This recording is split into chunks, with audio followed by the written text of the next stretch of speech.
I've been pretty bored lately, and ironically, I wanted to play Dauntless, not any of the $60 games I have on my Nintendo Switch.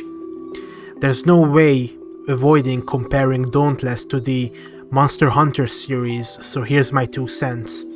I played Dauntless for maybe about 20-30 hours around 2 years ago, and I've played Monster Hunter World on the PC for a similar amount, but I was actually looking forward to downloading Dauntless on the PC instead of giving Monster Hunter World another try. I might be a bit biased because when I played Monster Hunter, it just kept killing my PC, but that series of games always seemed pretty hard to get into. My most vivid memory is staying in the training section of the town in Monster Hunter World and trying to figure out what I was doing wrong. I just felt stupid for even trying to play Monster Hunter as a new player. It feels quite the opposite in Dauntless. I'm sure there might be more weapon combos in Monster Hunter, and there are more weapons in Monster Hunter, but the number of options in Dauntless completely satisfied me personally. There are easier and harder weapons to use, but none of the weapons feel like you can perfect in mere minutes. Dauntless is also free to play, whereas Monster Hunter games are almost always at a AAA price tag, thanks to being a Nintendo game. Monster Hunter World is more accessible though, being on the PC and being cheaper, I guess. I remember enjoying the game so much, Dauntless that is. I literally just reset my character to start from the very beginning. I also downloaded the game on PC because of my previously mentioned shitty controller aim, and it's been great. The game does a very good job of showing you the ropes.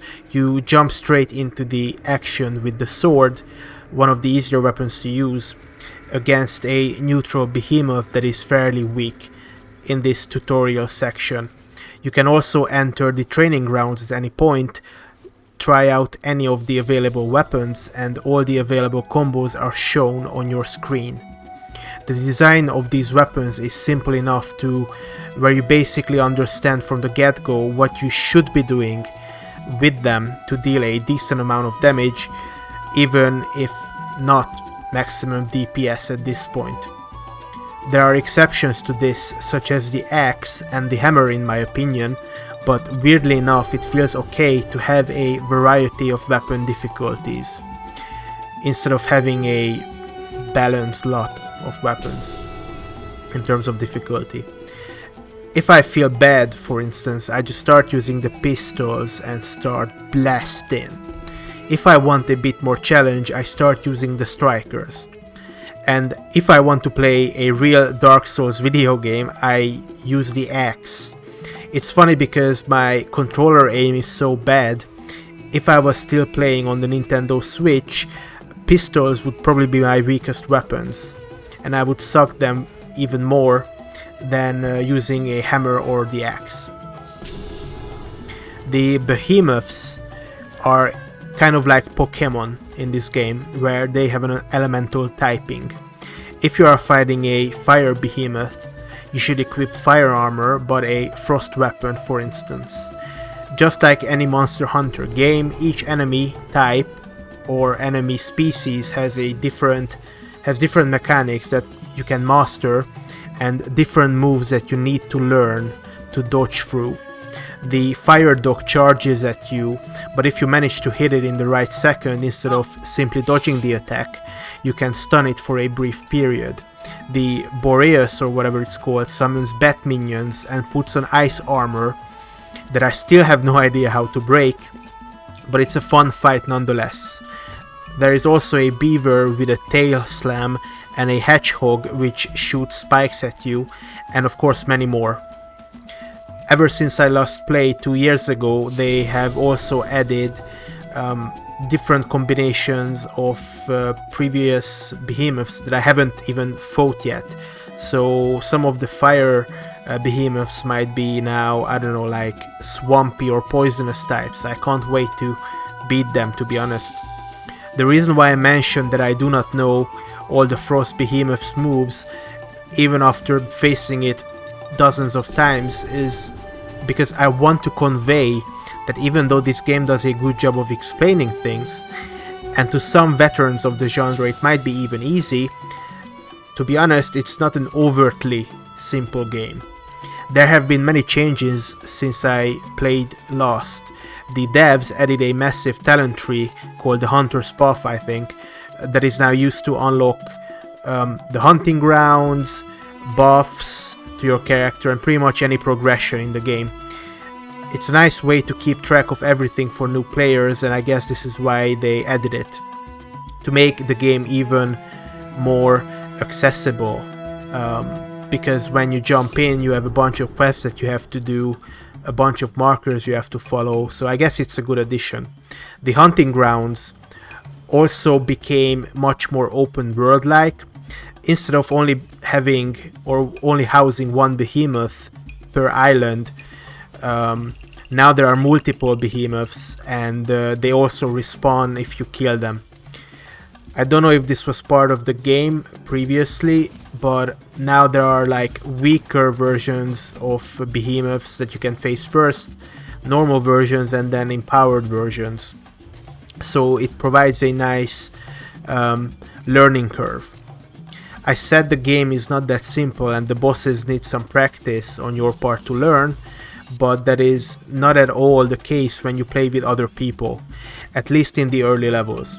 It is really difficult to die at all when playing with multiple people.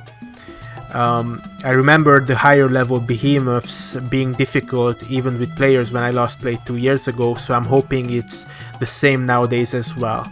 I'm hoping the game is going to get more difficult, is what I'm trying to say, because you carry with yourself 5 potions. You can also heal at certain spots on the map, and you can also inject yourself with a reviving kit like 3 times, so it's pretty difficult to die to one single monster. The game is meant to be played with 4 players in mind after all, so again I'm hoping it's gonna get it's gonna be at a proper difficulty later on. As I said, you need to craft weapons and armor from the beasts you've slain. You need to constantly craft weapons and armor to get the type advantages to kill the behemoths your next quest demands. You can, I guess, use neutral weapons and armor. Neutral behemoths and armor and whatever don't have type advantages, but I think it's still better to have the type advantages when you can. This means often going back and killing a monster you've already killed, just so you can get more materials from it to craft a full set of armor, for instance. And I really like this. I really like that you have to actually go out and grind a little bit, and it's not just, okay, let's just keep going to the next behemoth, to the next island and whatever. I might be wrong, but I remember being able to upgrade my weapons and armor more often than now. Also, the islands you can hunt on don't simply depend on whether you've unlocked them on the Hunter's Path.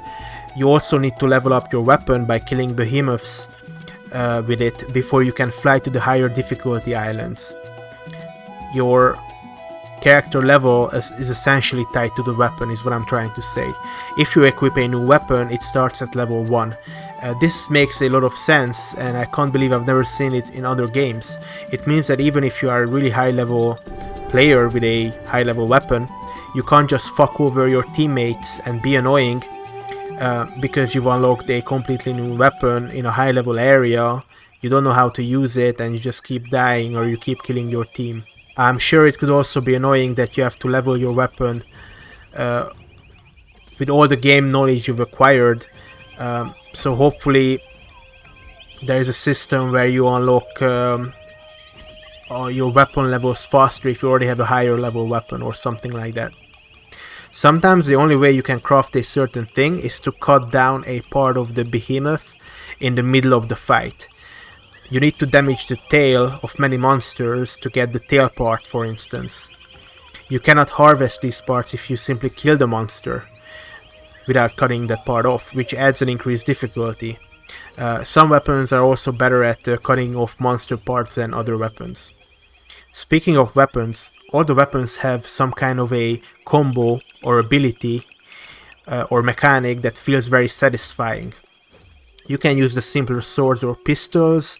With the sword you can generate combo points with which you can empower certain combos. If you feel the rage bar, you can also enter a more empowered state for a short period. With the pistols you can place a buff down that increases your party's attack speed and shoot an explosive shot every now and then. But what's really interesting about the pistols is that you can just stand back, is that you cannot just stand back and shoot at a safe distance. First of all, the damage fall off is massive if you are shooting at a range.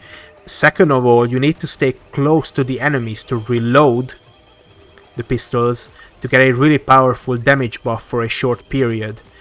The developers made it so the pistols are not a scummy long-range weapon, and I like this. The Warpike and the Chain Blades are kind of like a split from Monster Hunter's Insect Glaive.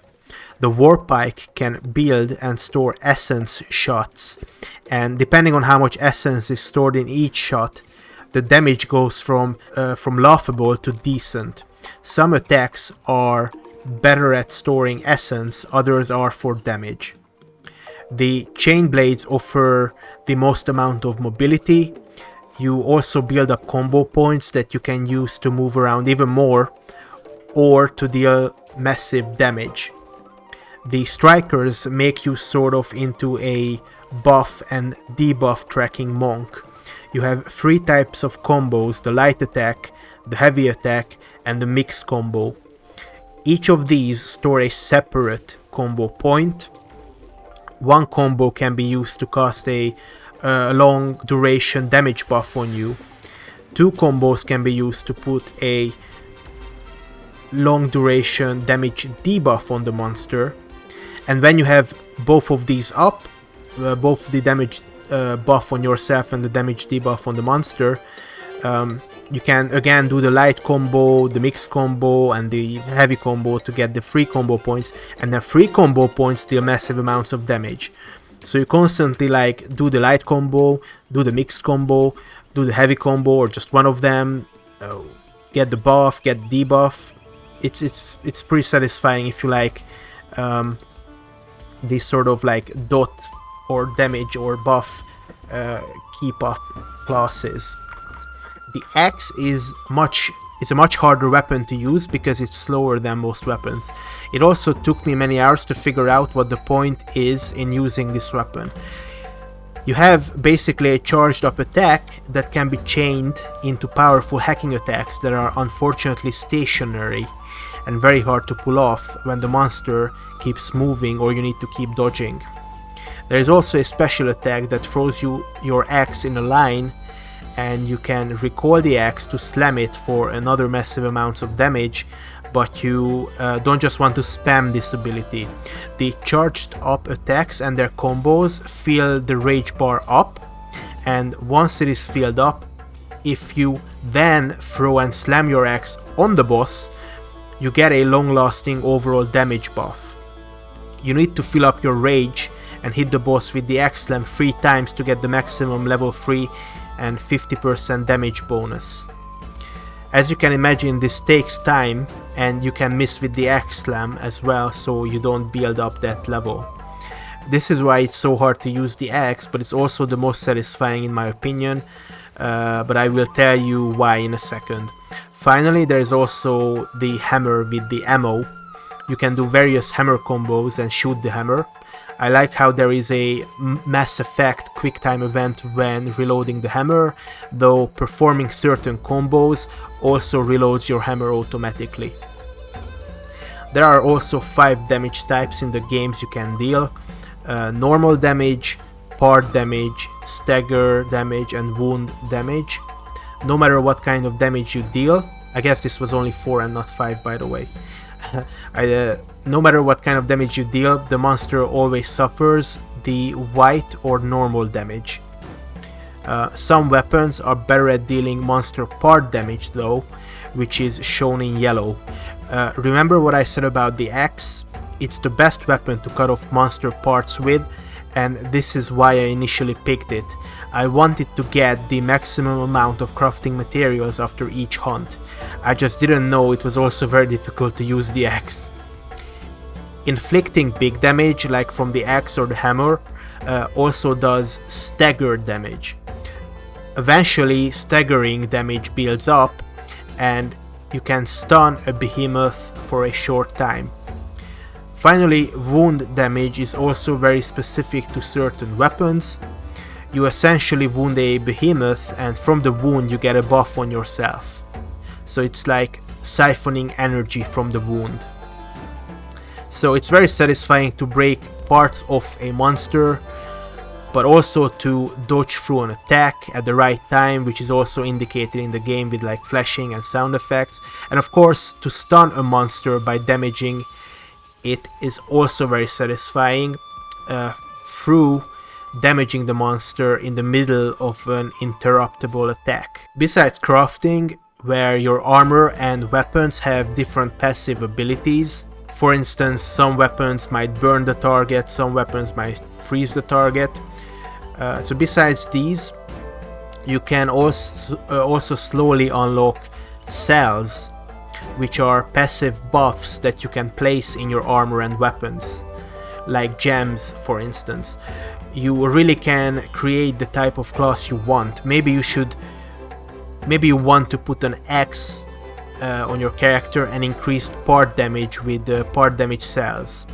Or maybe you want just survivability in the form of lifesteal and wound damage. The armor you craft looks pretty cool too, and you can even color them or transmog them in a similar fashion to Guild Wars 2. When it comes to pay to win elements, as you can imagine, it's mostly just cosmetics that you can buy from the shop.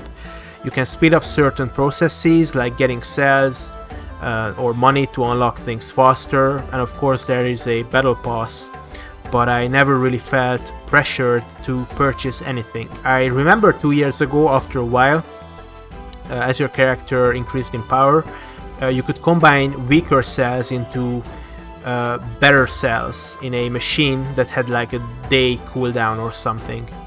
At that time you could however purchase multiple slots to combine cells faster.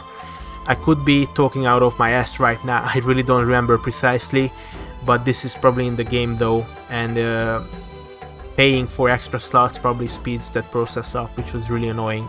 There are also different special weapons and abilities you can unlock. So for instance, instead of the axe throwing and catching in a straight line, you can buy an alternative special where you can actually catch the axe and throw it multiple times, but it does not build meter like the original special does. So some of these special weapon abilities you need to buy from Lady Luck, and if I remember correctly, the first special you buy is pretty much free, but then you need to grind quite a lot of steel marks by playing the game to buy any other weapon specials from her. So there is a big gap of grinding there. Fairly early on you also unlock potion crafting.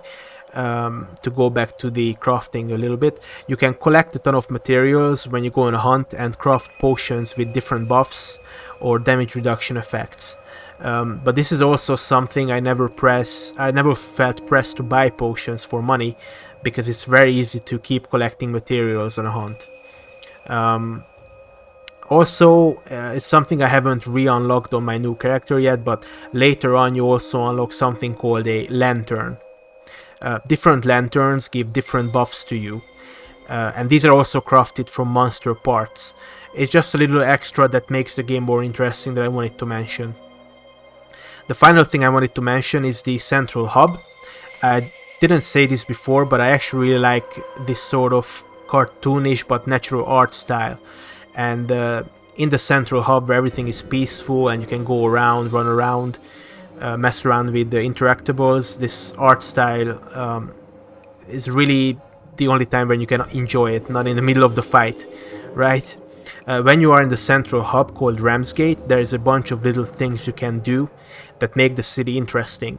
You can watch vistas, little videos around the area. You can collect daily items, you can partake in short events such as racing around the town with the game's pretty cool like parkouring system and whatnot. You can pet animals and like headbutt goats. There are also little lore pieces around that explain the world to you and the history. Sometimes even short movies which are pretty cool. One of them explains how the citizens teleported over here from their doomed homeland with this like certain device, and it's just you know, cool. Of course, this is the central hub where you craft everything, but not everything can be crafted at the generic blacksmith man and blacksmith woman. So, for instance, you need to visit the monk guy to craft the strikers, or the admiral to craft the pistols. Meanwhile, they might tell you a little bit about the world or themselves. This just makes the place feel a little more authentic, and it's nice. So that's it for today. I hope you will give Dauntless a try. I would be grateful if you could share this video with your friends. I shall see you in the next one. Bye bye.